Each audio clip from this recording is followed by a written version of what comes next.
विधानसभा का चुनाव लड़ने जी आए थे, कल रात को ही आए थे। उनसे राजनीतिक विषय पे बातचीत हुई। उन्होंने हमसे कहा भी कि अगर समय और फुर्सत मिले तो वो विधानसभा का चुनाव लड़ने और समर्थन के लिए उनका बुलाया था उन्होंने। अभी की सबसे बड़ी खबर आ रही है और बताया जा रहा कि टाइगर जयराम महतो की पार्टी बिहार विधानसभा चुनाव लड़ने जा रही है। मैथ मस्ती के प्रख्यात शिक्षक विपिन यादव से उनकी मुलाकात हुई है और इसके बाद कहा जा रहा कि टाइगर से मुलाकात करने के बाद अगर विपिन यादव सर ने उन्हें अगर अपने विधानसभा चुनाव में अगर प्रचार के लिए बुलाया तो विपिन यादव सर की जमानत जब्त हो जाएगी, जनता उन्हें कटोरा पकड़ा देगी। आखिर ऐसा क्यों कहा जा रहा है ये भी हम आपको बताने जा रहे। इसके साथ ही साथ एक और बड़ी खबर आ रही है कि टाइगर जयराम महतो ने विधानसभा के बाहर हेमंत सोरेन की बखिया उधेड़ दी है, खटिया खड़ी कर दी है। और आखिर पूरा मामला क्या है, पूरा मामला इस 5 से 7 मिनट की रिपोर्ट में हम आपको बताने जा रहे हैं। नमस्कार, मैं प्रिंस कुमार सिंह और आप देख रहे हैं पॉजिटिव प्रिंस। अगर अभी तक आपने चैनल को सब्सक्राइब नहीं किया है तो खबरों से अपडेट रहने के लिए कृपया चैनल को सब्सक्राइब कर लीजिए। और जो लोग ऑलरेडी कर चुके हैं उन तमाम लोग को सहृदय धन्यवाद। अब वापस आते हैं हम अपनी खबर पर और हम आपको विपिन यादव सर की आखिर कैसे जमानत जब्त होगी, क्या टाइगर बिहार में विधानसभा चुनाव लड़ने जा रहे हैं, इसके बारे में भी बताएंगे।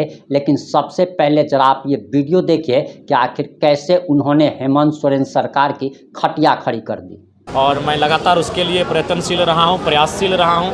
और जब जब मुझे ज़रूरत पड़ी है सड़क में हो तो सड़क के माध्यम से, धरने के माध्यम से, आंदोलनों के माध्यम से और सदन में सवालों के माध्यम से मैंने जनता के मुद्दों को पटल पर रखने का कार्य किया है।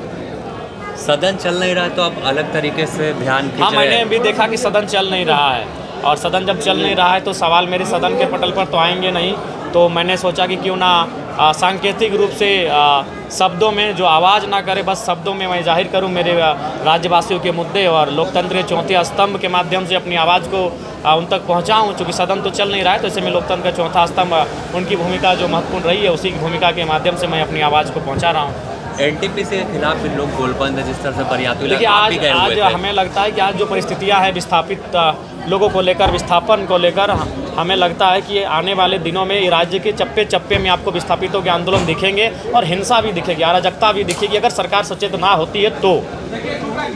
आपका एक भाषण काफ़ी वायरल हो रहा है जो विस्थापितों को लेकर ही कह रहे थे कि नेमरा 10 दिन में बदल गया और झारखंड 25 सालों में नहीं बदला। जी जी जी, मैंने वो कहा था और उस पर मेरा स्टैंड अभी भी कायम है कि जब आप एक गांव को 10 दिनों में बदल सकते हैं तो 25 वर्षों में झारखंड की तो कम से कम दशा बदलने के लिए पर्याप्त समय था, उन्हें बदलना चाहिए था, लेकिन नहीं बदला। ये दुर्भाग्य का विषय। क्यों नहीं बदला? नहीं बदला इसके लिए कि देखिए विजन का अभाव होना, दूरगामी सोच का अभाव होना और नैतिकता का अभाव होना, संवेदना का अभाव होना। वो केवल अपने परिवार, अपनी पूंजी, अपनी प्रॉपर्टी पर ध्यान केंद्रित कर रहे हैं, जिस कारण जो हमारा सपना था, जो इस देश में इस राज्य का स्थान होना चाहिए था, वो नहीं हो पाया। एक आखिरी सवाल लेंगे कि रिम्स 2 का जिस तरह से सिम्स किया गया है गुरुजी के नाम पर, क्या आंदोलन खत्म हो जाएगा? नहीं, क्यों होगा? गुरुजी के नाम पर आप ये मतलब अपनी नाकामी को छुपाने के लिए गुरुजी का नाम ना लगाएं। आप करप्शन को छुपाने के लिए गुरुजी का नाम दे देंगे कि भाई कोई सवाल ना करे, हम गुरुजी का नाम देते हैं। तो गुरुजी भी थोड़ी चाहते हैं, गुरुजी तो बोल गए हार जो तो आप रेतों के पक्ष में आइए। अगर गुरुजी का माने तो हार जोतने का निर्देश दे के गए हैं और हमें लगता है नगरी में उनका अंतिम शब्द यही था, हार जोतो, तो हार जोतने दिया जाए। नया बिल आया यूनिवर्सिटी और कोचिंग को लेकर क्या कहेंगे? देखिए, ये नए बिल में शैक्षणिक संस्थानों में भी राजनीति घुसड़ने का बिल है। शैक्षणिक संस्थानों को राजनीति से मुक्त होना चाहिए था, लेकिन ये प्रभारी मंत्री को प्रति कुलाधिपति के तौर पर स्थापित कर रहे हैं, जो कि चिंता का विषय है। वहाँ भी अब राजनीति होगी, जबकि कम से कम यूनिवर्सिटी को तो राजनीति से दूर रखना चाहिए था। बहुत ही दुर्भाग्यपूर्ण ये सत्र, बड़ा ही दुर्भाग्यपूर्ण ये सत्र रहा।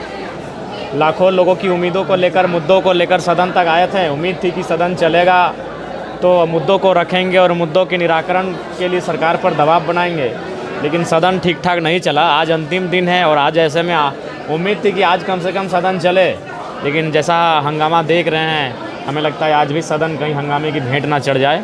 ऐसे में लाखों लोग इस बार के सदन से तो निराश हो जाएंगे। विस्थापितों की मांग को लेकर टी-शर्ट देखिए, मेरा मानना है कि आज अगर इस राज्य में सबसे ज़्यादा अगर ज्वलंत कोई मुद्दा है तो विस्थापितों का मुद्दा है। चाहे वो नगड़ी का मुद्दा हो या बड़का गांव का मुद्दा हो या झरिया सिंदरी या बड़का या फिर बागमारा का मुद्दा हो, सबसे महत्वपूर्ण सबसे ज़रूरी मुद्दा अगर इस राज्य में है तो विस्थापन का मुद्दा है। विस्थापन का मुद्दा आज इस राज्य में ऐसा है जैसे ब्रिटिश इंडिया के टाइम पे शोषण होता था, लाठी के जोर पे ज़मीन लेना। अगर आप ज़मीन नहीं दे रहे हैं तो रात 2 बजे 4 बजे रात अपराधी की तरह आपको घर से उठा कर ले आना, दबाव बनाना, केस मुकदमों में फंसा देना। अब तो प्रेम महतो के घटना को पूरा देश जानता है कि किस प्रकार से एक विस्थापित नौजवान जो अप्रेंटिस करने के बाद ज़मीन के बदले नौकरी की मांग को लेकर धरने पर बैठा था और सीधे कपार पर निशाना लगाकर गोली मारा, अविश्वास से अपने गोली मारा।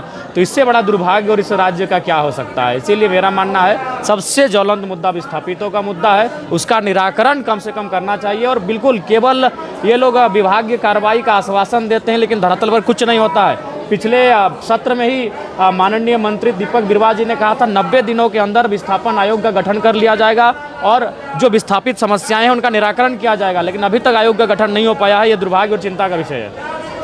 ये सारे विधायक और सांसद कह रहे हैं कि हमारे क्षेत्र आइए, हमारे क्षेत्र, क्या आप भी मांग करते हैं? बिल्कुल, अगर रांची से अगर वो अन्य जगह पर शिफ्ट करने का विचार करेंगे तो निसंदेह हमारा भी जो डुमरी का इलाका है जिसमें एक उत्तराखंड का क्षेत्र आता है जो बहुत बड़ा इलाका है जहाँ मतलब आबादी बहुत कम है, तो हमें वो डुमरी से लगभग 26-27 किलोमीटर दूरी पर है और एक बहुत बड़ा स्पेस है। जरूर अगर ऐसा होता है तो मैं भी मांग करूंगा। स्वास्थ्य की चिंता हर एक विधायक को है। मैं रात की घटना बता रहा हूँ, रात को लगभग 2:26 में मुझे कॉल आया तो लगभग 1 घंटा तक हम परेशान रहे उसको बेड दिलाने को लेकर, लेकिन रात को किसी भी पदाधिकारी का किसी भी डॉक्टर का ठीक से फ़ोन नहीं लगा। ज़्यादातर स्विच ऑफ, ज़्यादातर आउट ऑफ एरिया से बाहर, यहाँ तक कि मैंने माननीय मंत्री जी को भी लगाया लेकिन उनकी भी व्यस्तता रही होगी, मोबाइल स्विच ऑफ बताया, उसके लिए हम उनको मैंने आरोप नहीं लगा रहे हैं चूँकि वो भी एक इंसान है। तो ये तो सच्चाई है कि स्वास्थ्य की विषयों को लेकर हर एक विधायक कहीं ना कहीं चिंतनशील है। झारखंड में स्वास्थ्य सेवा जो है बदतर है, इसलिए क्या विधायक मंत्री बाहर इलाज करने के लिए जाते हैं? बिल्कुल बिल्कुल, झारखंड की स्वास्थ्य की जो व्यवस्था है वो ठीक ठाक नहीं है,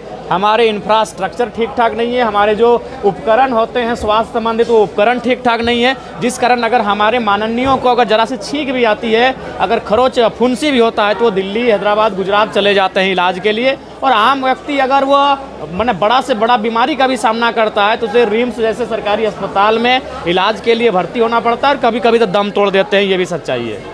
पटना का परिषद टीचर विपिन सर आया था आपके पास? जी आए थे, कल रात को ही आए थे, उनसे राजनीतिक विषय पे बातचीत हुई। उन्होंने हमसे कहा भी कि अगर समय और फुर्सत मिले तो वो विधानसभा का चुनाव लड़ने समर्थन के लिए उनका बुलाया था उन्होंने।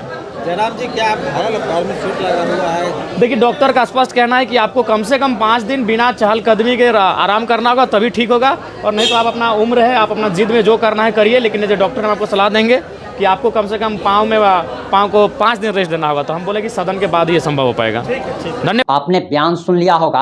अब आपको हम बताने जा रहे कि आखिर बिहार विधानसभा चुनाव टाइगर अगर लड़ते हैं तो क्या उनकी पार्टी जीत दर्ज कर पाएगी और विपिन यादव सर की जमानत आखिर कैसे जब्त होगी। आपको बताते चले कि बिहार में अभी वोटर अधिकार यात्रा चल रही है राहुल गांधी तेजस्वी यादव के नेतृत्व में, और इसी बीच बिहारियों को गाली देने वाले रेवंत रेड्डी और तमिलनाडु के मुख्यमंत्री MK स्टालिन को बिहार बुलाया गया, जिससे तेजस्वी यादव के भी समर्थक नाराज हो गए। कहा जा रहा कि जो बिहारियों को गाली देता है आखिर वो बिहार कैसे आ रहा है। वही बात टाइगर जयराम महतो के साथ बारे में भी कही जा रही कि टाइगर जयराम महतो झारखंड से बिहारियों को भगाने का दावा करते हैं, वादा करते हैं, तो आखिर टाइगर जयराम महतो की पार्टी कैसे यहाँ चुनाव लड़ पाएगी, क्योंकि वो तो बिहारियों के खिलाफ बोलते हैं, वो तो झारखंड से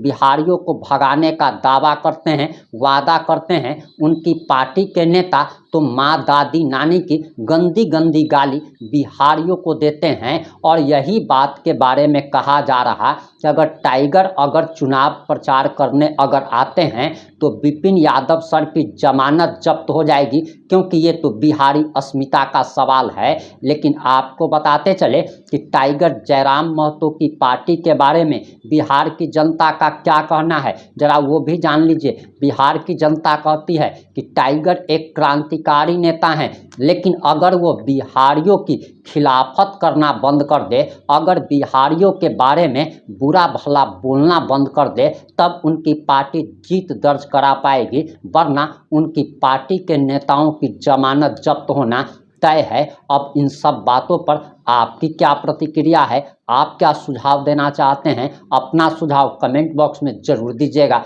जुड़े रहे हमारे साथ। जय हिंद, जय भारत।